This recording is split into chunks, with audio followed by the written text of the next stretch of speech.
Otro bloque de Circo Romano, segundo de este programa, y lo que sigue ahora es la edición febrero de los Expedientes Birman, segundo del año, y vamos a hablar, como bien anticipábamos hace un rato, de Jorge Sitterspiller, el primer manager de Diego Armando Maradona, el primer representante de la historia que manejó la carrera de un futbolista argentino, además, lo cual no es poca cosa, más allá de que mucha menos cosa es manejar la carrera de Maradona.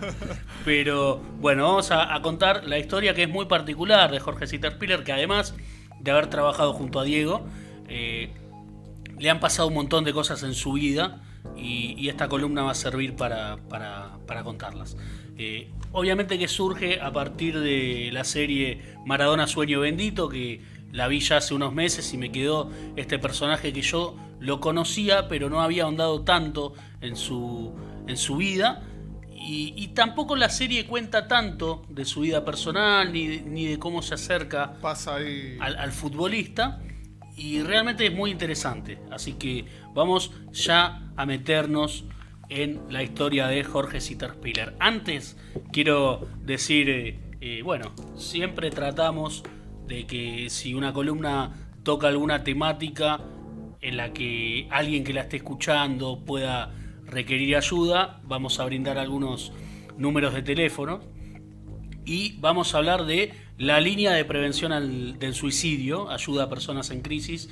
Si usted, algún familiar o allegado tuyo está atravesando una crisis emocional de cualquier tipo, siente que nada tiene sentido o se encuentra atrapado en una situación a la que no le encuentra salida, no lo dude, hay que llamar al 135, esto es una línea gratuita desde Capital y Gran Buenos Aires, o al 011 5275 1135 desde todo el país. Comunicarse también al 0800 345 1435. El llamado es personal, confidencial y obviamente anónimo.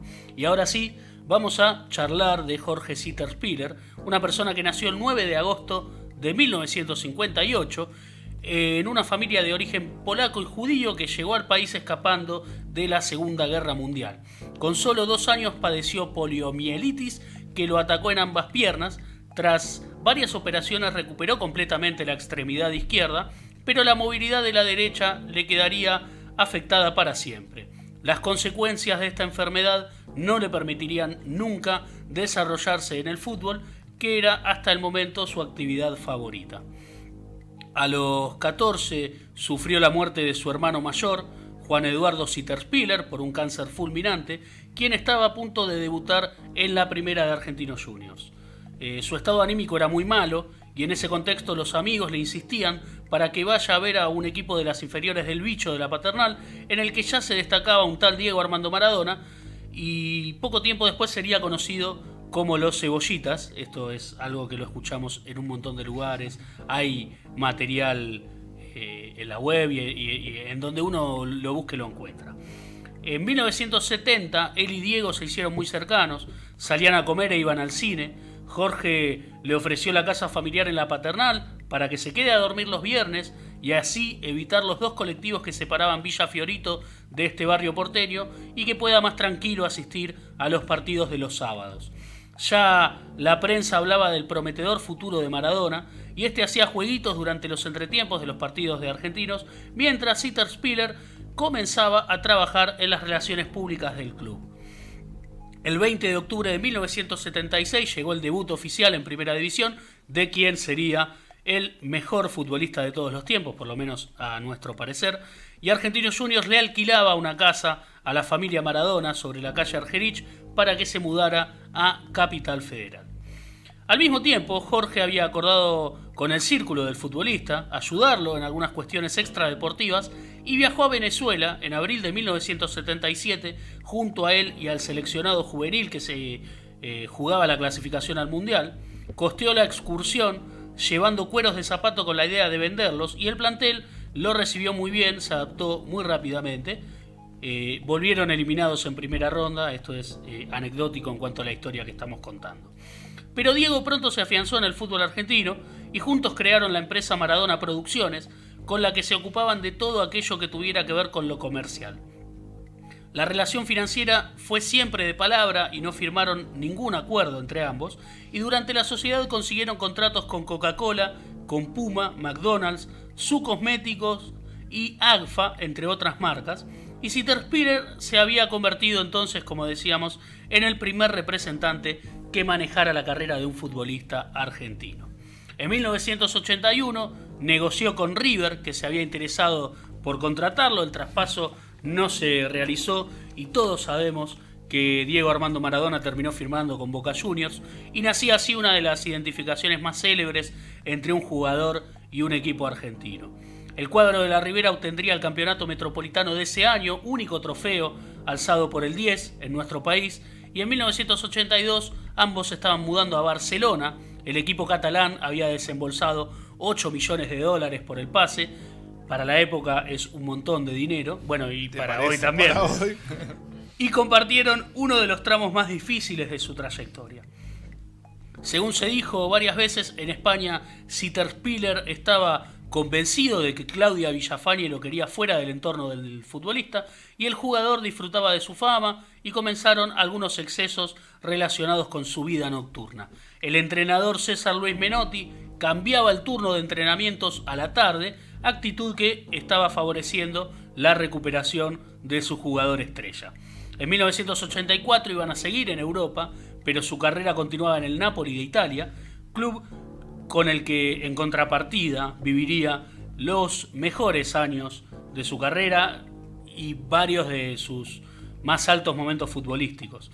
Ese sería el último contrato que Sitterspiller negociaría para la figura argentina.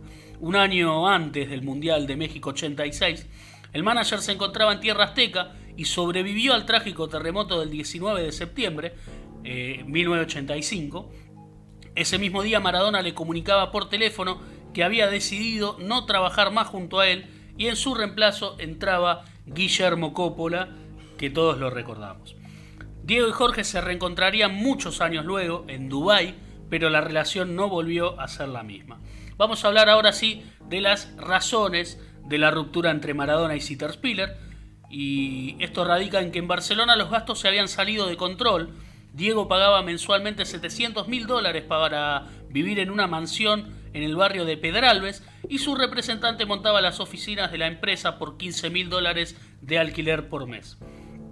Mientras acordaba varios buenos contratos publicitarios, Sitterspiller pedía crédito a bancos y ponía como garantía el contrato de Maradona con Barcelona para proyectos de inversiones que terminaron fallando. Gastó, por ejemplo, $200.000 para montar un casino en Paraguay. Además destinó otra gran suma a grabar la recuperación de Diego, lesionado de su tobillo aquella vez jugando en el Camp Nou, que tanto se recuerda, que él le ponen lo operan, le hacen todo un procedimiento bastante severo y difícil, y él se viene a recuperar al país. Todo ese material Sitterspiller contrató a gente que lo filmara y lo documentara, y no logró venderlo ni a ninguna productora ni a ningún canal de televisión que se interesara en ese contenido. Se había generado un círculo que atentaba contra las finanzas del jugador. La plata salía de créditos de bancos, como habíamos dicho recién. La garantía era el contrato de Maradona, y Barcelona era quien pagaba a las entidades cuando algo fallaba. El club sacaba ese dinero, obviamente, del sueldo del futbolista, que empezaba a molestarse y se acercaba a la quiebra financiera. Fue la venta al equipo del sur italiano lo que enderezó nuevamente su economía. El ex representante se alejó del fútbol e incursionó en la política nacional, apoyando la candidatura de Carlos Menem para presidente en la Argentina en 1989, y ya en 1995, año en que fuera reelecto también el político, volvió a representar jugadores y realizó hasta sus últimos días más de 200 transferencias. Trabajó con jugadores de la talla de Mariano Andújar y Martín de Michelis, por ejemplo, que ha jugado tantos años en Alemania, ¿no? Años después, derroto el vínculo, Sitterspiller declaraba lo siguiente: a Diego lo quise, lo quiero y lo querré. No hablo mal de él porque ese es mi concepto de la amistad. Nunca saldrá de mi boca una palabra en su contra. En más de una entrevista dijo que era el hermano que la vida le había sacado. Fernando Signorini, recordado preparador físico de Maradona, también retratado en la serie Maradona Sueño Bendito, Contaba que ellos estaban todo el día juntos. Tuve por él un profundo cariño, era un tipo imposible de no querer.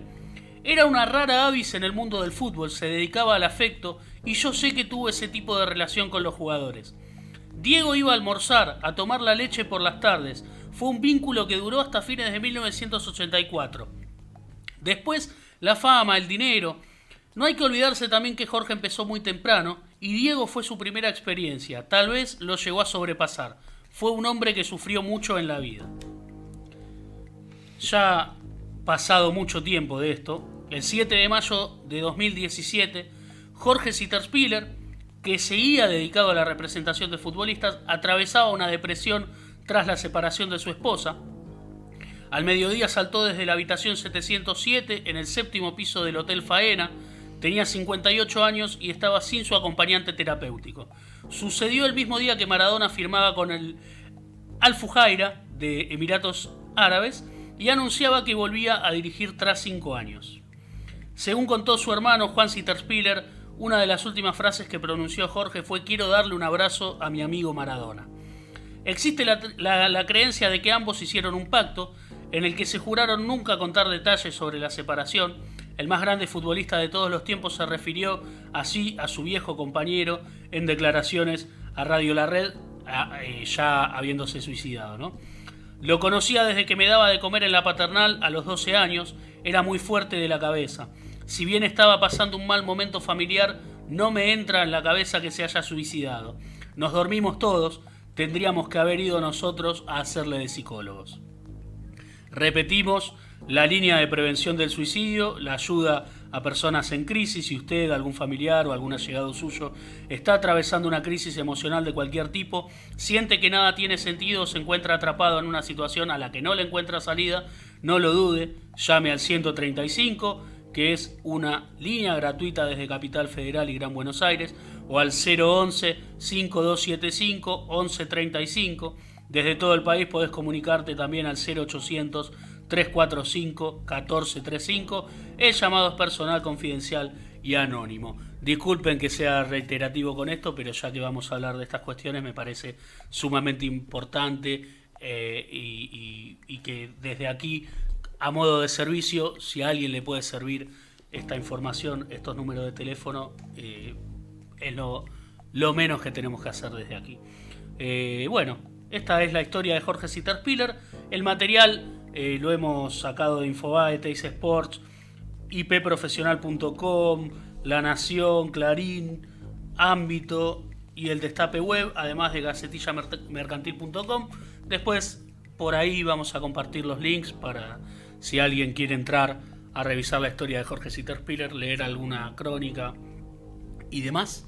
Así que bueno, esta fue la entrega de febrero de los expedientes Birman. ¿Conocían ustedes la historia de...? No, yo no. No, el primer manager de Maradona. Claro, y ni siquiera sabía que fue el primer manager en general. Yo tampoco sabía, por lo menos el primer manager en lo que es el fútbol en la Argentina, ¿no? Claro. Sí había representantes de otros futbolistas fuera del país, pero sí fue el primero que manejó la carrera de un compatriota nuestro y, bueno, digamos que Maradona, entre otras cosas, inventó el cargo de manager en nuestro país, ¿no? De representante. Claro.